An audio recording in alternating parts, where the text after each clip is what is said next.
நீங்கள் பார்த்து கொண்டிருப்பது உங்கள் ஜாஷ்வா டிவி. சகல ஜனங்களுக்கும் நற்செய்தி.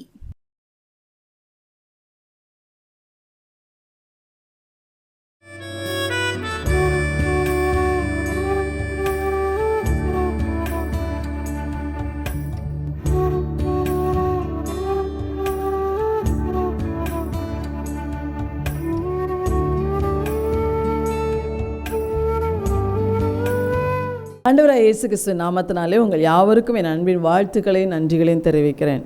ஜோஷ்வா டிவி மூலமாய் ஆண்டுடைய வார்த்தையை கேட்டுக்கொண்டிருக்கிறவங்க ஒவ்வொருவரையும் கர்த்தர் தாமே அளவில்லாமல் ஆசீர்வதிப்பாராக. இந்த நாளிலும் பரிசுத்த ஆவியானவர் நம்மோடு பேசும்படியாய் நாம் எல்லாரும் ஆண்டுடைய முகத்தை நோக்கி பார்ப்போம். எங்கள் அன்பின் பரலோக பிதாவே, உம்முடைய வார்த்தைக்காய் நாங்கள் காத்திருக்கிறோம். அப்பா, உண்மையுள்ள தேவன், இந்த நாளிலும் கூட எங்களோடு கூட உம்முடைய வார்த்தைகள் மூலமாய் நீ பேசி எங்களை ஆசீர்வதிக்கும்படியாய் நாங்கள் ஜெபிக்கிறோம். அடியாளை மறைத்து கொள்ளும், நீர் மாத்திரம் வெளிப்படும். இயேசுவே நாமத்தில் பிதாவே, ஆமேன். இந்த நாளிலும் கூட ஆண்டவர் நம்மோடு பேச போகிற காரியம் என்ன தெரியுமா? நாம் எதிலே உண்மையாக இருக்க வேண்டும். இன்றைய தினம் ஆண்டவர் அதை தான் நம்மோடு பேச விரும்புகிறார். கடந்த வாரத்தில் நாம் கர்த்தர் உண்மையுள்ளவர் என்று சொல்லி நாம் அதை தியானித்து அதை குறித்து நாம் அறிந்து கொண்டோம். அதை நம்ம விசுவாசித்து பின்பற்றணும்னு ஆண்டவர் சொன்னார். இன்றைக்கு அதனுடைய தொடர்ச்சியாக கர்த்தர் உண்மையுள்ளவராய் இருக்கிறார், நாம் எதிலே உண்மையுள்ளவர்களாய் இருக்க வேண்டும். தேவன் நம்மிடத்தில் எதிலெல்லாம் உண்மையாக இருக்கணும்னு அவர் எதிர்பார்க்குறாரு அப்படின்னு சொல்லி நம்ம பார்க்க போகிறோம். ஏன்னா ஆண்டவர் அவரை போல வாழத்தான் நம்மை அழைத்திருக்கிறார். அவர் உண்மையுள்ளவராக இருக்கிறது போல நாமும் உண்மையுள்ளவர்களாக இருக்க வேண்டும். அதற்கு தான் கர்த்தர் நம்மை தெரிந்து கொண்டிருக்கிறார். நீங்கள் வசனத்தில் எடுத்து பார்த்தீங்கன்னா, வெளிப்படுத்தின விசேஷத்தில் 17ஆம் அதிகாரத்தில் சொல்லப்பட்டிருக்கு, ஆட்டுக்குட்டியானவரோடு கூட இருக்கிறவர்கள் அழைக்கப்பட்டவர்களும் தெரிந்து கொள்ளப்பட்டவர்களும் உண்மையுள்ளவர்களுமாக இருக்கிறார்கள். ஹல்லேலூயா. அப்போ ஆண்டவரால், ஆட்டுக்குட்டியானவராகிய இயேசு கிறிஸ்துவால் நீங்களும் நானும் அழைக்கப்பட்டது உண்மையானால், தெரிந்து கொள்ளப்பட்டது உண்மையானால், அடுத்து நம்மகிட்ட காணப்பட வேண்டியது உண்மை. நம்ம உண்மையுள்ளவங்களாக இருக்கணும் அப்படின்னு ஆண்டவர் சொல்கிறார். அப்போ நாம் எதில் உண்மையுள்ளவங்களாக இருக்கணும்? வசனம் சொல்கிறது 1 கொரிந்தியரின் புஸ்தகம் 1ஆம் அதிகாரம் 9ஆம் வசனம், தம்முடைய குமாரனும் நம்முடைய கர்த்தருமாய் இருக்கிற இயேசு கிறிஸ்துவுடனே ஐக்கியமாய் இருப்பதற்கு உங்களை அழைத்த தேவன் உண்மையுள்ளவர். நம்மளை ஆண்டவர் எதற்காக அழைத்திருக்கிறாராம்? கர்த்தரோடு கூட குமாரனும் நம்முடைய ஆண்டவரும் இரட்சகருமாக இருக்கிற இயேசு கிறிஸ்துவோடு நம்ம ஐக்கியமாக இருக்கணும். அதற்கு தான் ஆண்டவர் அழைத்தார். அந்த தேவன் உண்மையுள்ளவராக இருக்கிறார். அப்போ நம்மை அவரோடு கூட ஐக்கியப்படுவதற்காக அழைத்தார் அல்லவா? அதில் நீங்களும் நானும் உண்மையுள்ளவங்களாக இருக்கணும். ஹல்லேலூயா. அப்போ ஆண்டவருடைய பிள்ளையாக நம்ம மாறிட்டோன்னு சொன்னால் நம்ம வெறும் பிள்ளை என்ற உறவிலேயே இருந்துடக்கூடாது. ஒவ்வொரு நாளும் ஆண்டவரோடு கூட உறவாடி அவரை தேடி அவரோடு கூட ஐக்கியத்தில் நம்ம வளர வேண்டும். ஹல்லேலூயா. அதில் நம்ம உண்மையாக இருக்கணும்னு ஆண்டவர் சொல்கிறார். நாளுக்கு நாள் நாம் கிறிஸ்துவுக்குள்ளே வளருகிற பிள்ளைங்களாக இருக்கணும். அவரை தேடுறதுல நம்ம ரொம்ப ஜாக்கிரதையாக இருக்கணும். ஆண்டவர் பிள்ளையாக நான் மாறிட்டேன் என்று சொல்லி நம்ம இஷ்டம் போல் ஜெபம் பண்ணுவது, நமக்கு மனசு இருந்தால் ஜெபம் பண்ண, மனசு இருந்தால் வேதம் வாசிக்க கிடையாது. நாம் கட்டாயம் கர்த்தரை ஒவ்வொரு நாளும் தேட வேண்டும். நம்முடைய பெற்றோர், பிள்ளை, நம்முடைய கணவர், நம்முடைய மனைவி, அவங்களோட தான் நம்ம வாழ்கிறோம். அவங்களோட கூட நம்ம வாழ்ந்துகிட்டு இருக்கும்போது அவங்களோட ஐக்கியமாக இருக்கிறத தான் நம்ம விரும்புகிறோம் இல்லையா? அவங்களோடு பேசி, அவர்களோடு நம்முடைய காரியங்களை பகிர்ந்து கொண்டு, அவங்களோடு நம்முடைய ஆலோசனை பண்ணி, எல்லா விதத்திலும் அவர்களோடு சேர்ந்து தான் நம்முடைய குடும்பத்தை நடத்தி கொண்டிருக்கிறோம். அதே போல தான் இயேசு கிறிஸ்துவோடு உள்ள வாழ்க்கை. ஆண்டவர் சொல்கிறார், அவரோடு கூட ஒரு வாழ்க்கை உன்னதமானது. அவரோடு கூட நம்ம ஐக்கியப்பட்டு வாழணும். அதற்கு ஒவ்வொரு நாளும் அவரை தேடணும். அந்த தேடுறதுல நம்ம ரொம்ப உண்மையாக இருக்கணும்னு ஆண்டவர் சொல்கிறார். அவரை தேடுவதற்குன்னு கொடுக்கப்பட்ட முக்கியமான நேரம் எது தெரியுமா? அதிகாலை நேரம். அந்த அதிகாலை நேரத்தில் ஆண்டவரை தேடுறதுக்கு நம்ம உண்மையாக இருக்கணும். ஏன்னா விடிந்தாச்சுன்னா நம்ம மனுஷங்களோட உறவாட வேண்டியது வந்துடும். அதுக்கு தான் நமக்கு நிறைய டைம் வேண்டியிருக்கும். நம்முடைய கடமைகளை செய்கிறதுக்கு நமக்கு நிறைய நேரம் வேணும். அப்போ அதெல்லாம் முன்பாக கர்த்தரை தேடுவதிலே நாம் உண்மையாக இருக்கணும். ஆண்டவர் அதை நம்ம கட்டாயம் வாழ்க்கையில் பழக்கணும். அடுத்து அது மாத்திரம் இல்லை, கர்த்தர் சொல்கிறாரு இம்மைக்குரிய ஆசீர்வாதங்களுக்காக நம்ம கர்த்தரை தேடக்கூடாது. நம்ம தேடுறதுல கர்த்தரை தேடணும் எதுக்காக? எனக்காக என் ஆண்டவர் ஜீவனையே கொடுத்துருக்கிறார். என் பாவத்துக்காக அவர் சிலுவையில் ரத்தம் சிந்திருக்கிறார்.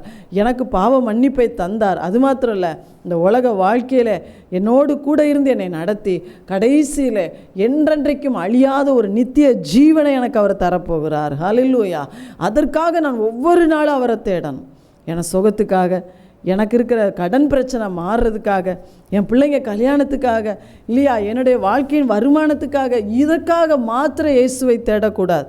அப்படிப்பட்ட வாழ்க்கை பரிதாபமானதுன்னு என்னுடைய வசனம் சொல்லுகிறது. நாம் எதில் உண்மையாக இருக்கணும் தெரியுமா? அவர் எனக்காக ஜீவனையே கொடுத்தார், எனக்காக ரத்தம் சிந்தி இருக்கிறார். என் ஆண்டவர் என்னை பாவத்திலிருந்து ரட்சித்திருக்கிறார். நான் அவர் பிள்ளை. நான் முடிவிலே அவருடைய ராஜ்யத்தில் என்றென்றைக்கும் அழியாத நித்திய ஜீவனை பெற்றுக்கொள்ளணும். அந்த ஒரு தாகத்தோடு கூட, அந்த ஒரு பரலோக வாஞ்சியோடு கூட தான் ஒவ்வொரு நாளும் நம்ம ஆண்டவரை தேட வேண்டும். ஹல்லேலூயா. அவரை தேடுறதுனா என்ன? அவருடைய வசனத்தை வாசிக்கணும், ஜெபம் பண்ணணும், அதன்படி நம்ம வாழணும். அதான். அப்போ அதில் நம்ம வளர்ந்துக்கிட்டே வரணும். அதுதான் இயேசு சொன்னார், நீங்கள் என்னிலும் நான் உங்களிலும் நிலைத்திருந்தால் எனக்கு நீங்கள் மிகுந்த கனிகளை கொடுப்பீர்கள். நீங்கள் என்னிலும் என் வார்த்தைகள் உங்களிலும் நிலைத்திருந்தால் நீங்கள் கேட்டுக்கொள்வது எதுவோ அது உங்களுக்கு செய்யப்படும். அப்போ ஆண்டவர் இயேசு சொல்கிறாரு, நாம் அவரோடு ஐக்கியமாய் வாழ வாழ வாழ நம்ம என்னெல்லாம் மனசில் கேட்குறோமோ, என்னெல்லாம் ஆண்டவர்கிட்ட கேட்குறோமோ, அது எல்லாத்தையும் நமக்கு செய்வாராம். அது மாத்திரம் இல்லை, நம்ம அவருக்காக ஒரு கனி நிறைந்த வாழ்க்கை வாழுவோம். இயேசு அதிலே மகிமைப்படுவார்.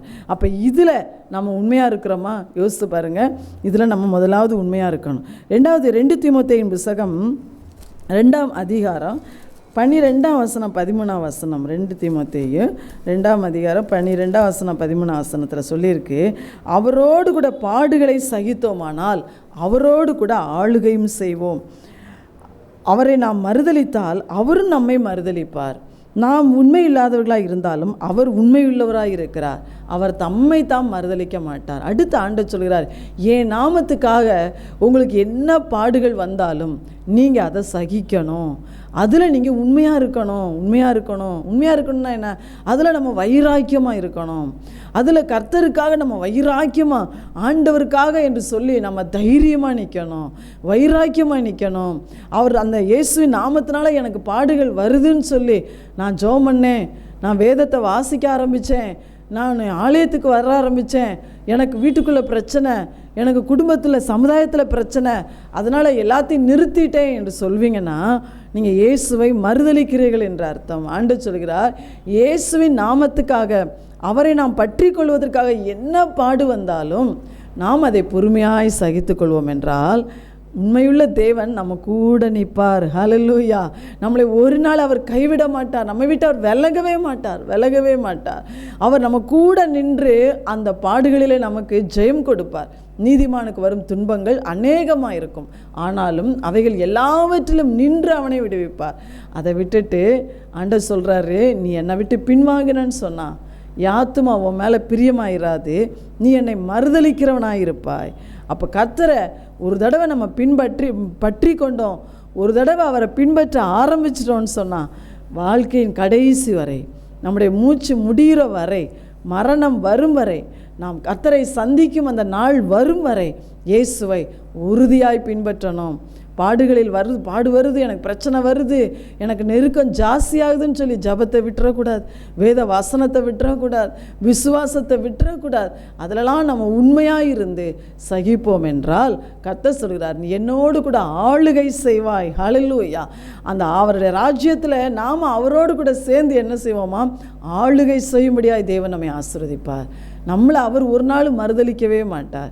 இது என் பிள்ளைன்னு சொல்லி, இது எனக்காக பாடுகளை சகித்த பிள்ளைன்னு சொல்லி அவர் எல்லார் முன்பாகவும் நம்மை கனப்படுத்த ஆண்டவர் வெட்கப்படவே மாட்டார். அல்லேலூயா. அதனால் ஆண்டவர் சொல்றார், நமக்கு வர்ற என்ன பாடு, இனி தேசத்தில் நமக்கு சவாலாக என்ன பாடுகள் வந்தாலும் நாம் கர்த்தருக்காக வைராக்கியமாக நிற்கணும், தைரியமாக நிற்கணும். அப்போ தான் நம்ம உண்மையாக நிற்கிறோன்னு அர்த்தம். ஆண்டவர் சொல்றார், அதற்காக நம்ம இப்பொழுதே அதிகமாக ஜெபிக்கணும், உண்மையுள்ளவர்களாய் நாம் காணப்படணும். அடுத்து கர்த்தர் சொல்கிறார், வார்த்தையில் உண்மையுள்ளவங்களாக இருங்க. மத்தேயு 5:37 சொல்லுது, உள்ளதை உள்ளதென்றும் இல்லதை இல்லதென்றும் சொல்ல கடவீர்கள், அதற்கு மிஞ்சினது தீமையினால் உண்டாயிருக்கும். ஆண்டவர் சொல்கிறார், நம்ம வார்த்தை, நம்ம பேசுகிற ஒவ்வொரு வார்த்தையிலும் உண்மையுள்ளவங்களாக இருக்கணுமா. உள்ளதை உள்ளபடி சொல்லுங்கள், இல்லையா அதை இல்லை என்று சொல்லுங்கள்.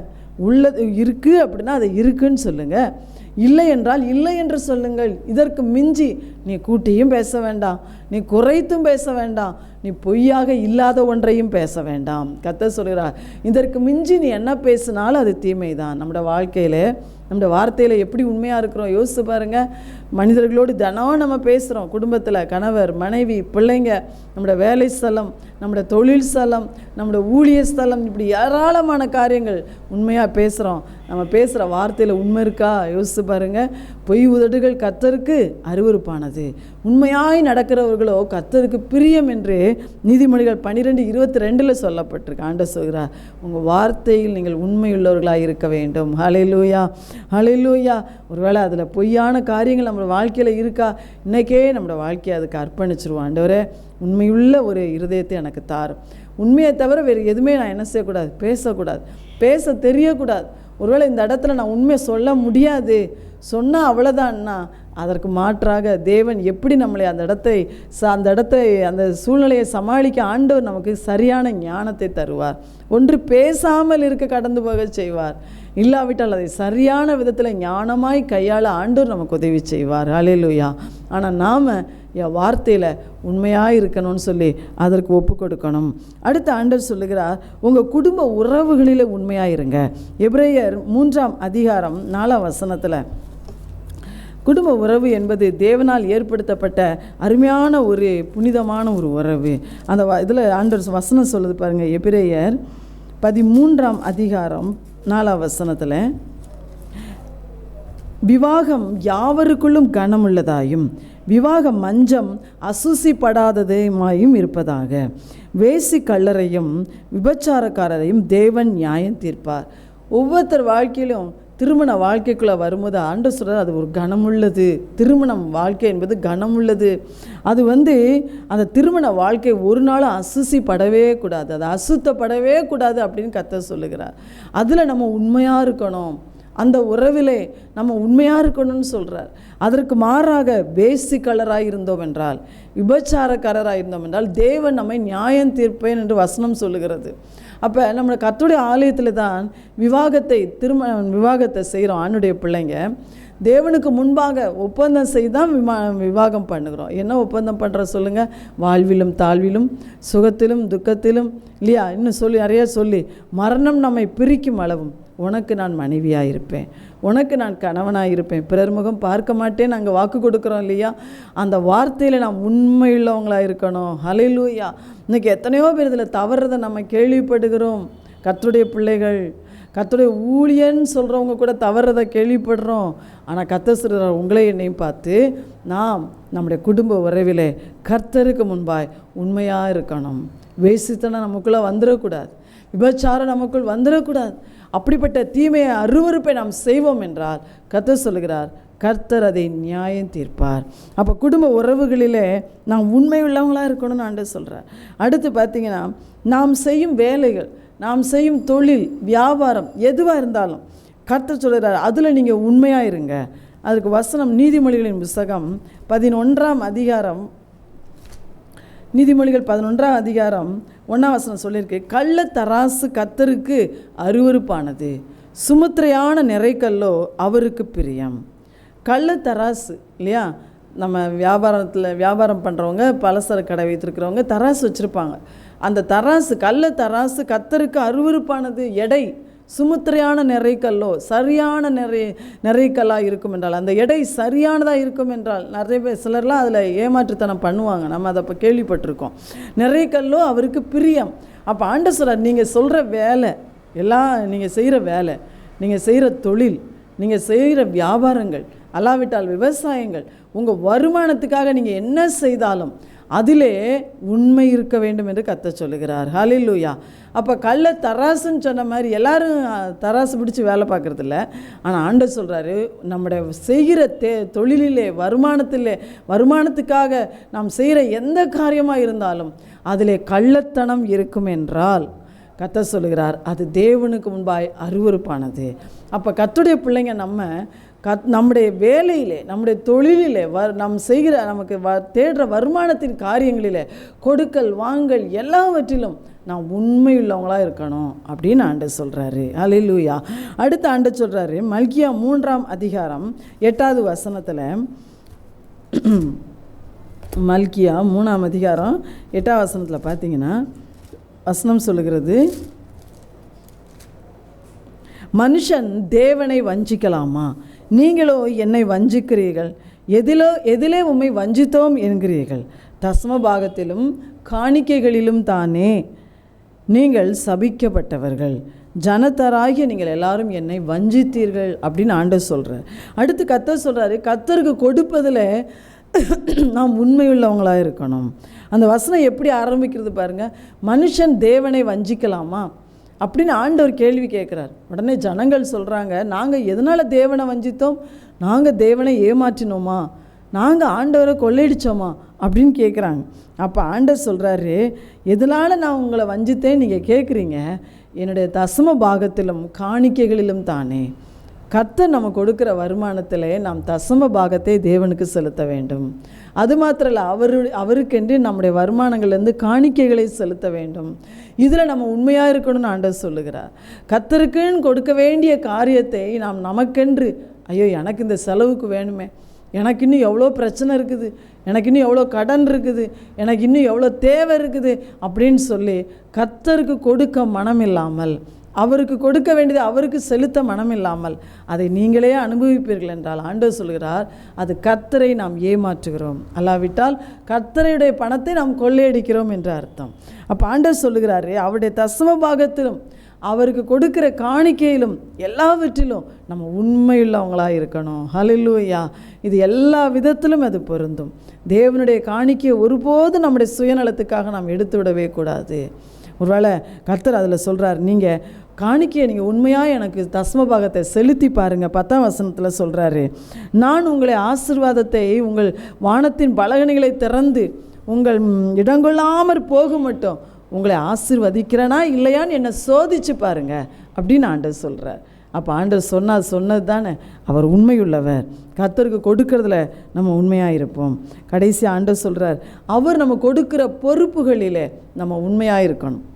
உலகத்தில் இருக்கிற நம்ம கொடுக்கப்பட்ட பொறுப்புலையும் நம்ம உண்மையாக இருக்கணும். அடுத்து தேவன் நமக்கென்று சில பொறுப்புகளை தந்திருக்கிறார். நீங்கள் அவருடைய பிள்ளையாக மாறிட்டீங்கன்னா உங்களுக்குன்னு சில தாளந்துகளை கொடுத்து, உங்களுக்குன்னு சில வேலையை தேவனுடைய ராஜ்யத்துக்காக கொடுத்து, சில பொறுப்புகளை கர்த்தர் நமக்கு ஊழிய பொறுப்புகளை, அவருடைய ராஜ்யத்துக்கான பொறுப்புகளை நம்ம கையில் கொடுத்துருப்பார். ஒருவேளை மிஷினரி ஊழியங்களை தாங்குவோம், மிஷினரி ஊழியங்களுக்காக ஜெபிப்போம், மிஷினரிகளுக்காக இன்னும் ஊழியர்களுக்கு எத்தனையோ பணிவிடை செய்கிறவங்க உண்டு, ஆலயங்களில் போய் உதவி செய்கிறவங்க உண்டு, சிறு பிள்ளைகள் மத்தியில் ஊழியம், இப்படி நிறைய கர்த்தருடைய ராஜ்யத்தின் பணிகள் இருக்கிறது. இதில் எந்த பொறுப்பை செய்தாலும் ஆண்டவர் சொல்லுகிறார், நீங்கள் அதில் உண்மையாக இருக்கணும். மத்தேயு 25ஆம் அதிகாரத்தில் 14லேருந்து 23ஆம் வசனம் வரைக்கும் ஆண்டவர் ஒரு உவமையை சொல்கிறார். பரலோக ராஜ்யம் எதற்கு ஒப்பானதுன்னு சொல்கிறார். ஒரு எஜமான் பிரதேசத்துக்கு போகும்போது தன்னோட வேலைக்கு ஊழியக்காரங்களெல்லாம் அழைச்சி, ஒருத்தனுக்கு 5 தாளந்து, ஒருத்தனுக்கு 2 தாளந்து, ஒருத்தனுக்கு 1 தாளந்து கொடுத்து, நான் வரும்போது உங்கள்கிட்ட கணக்கு கேட்பேன்னு சொல்கிறார்.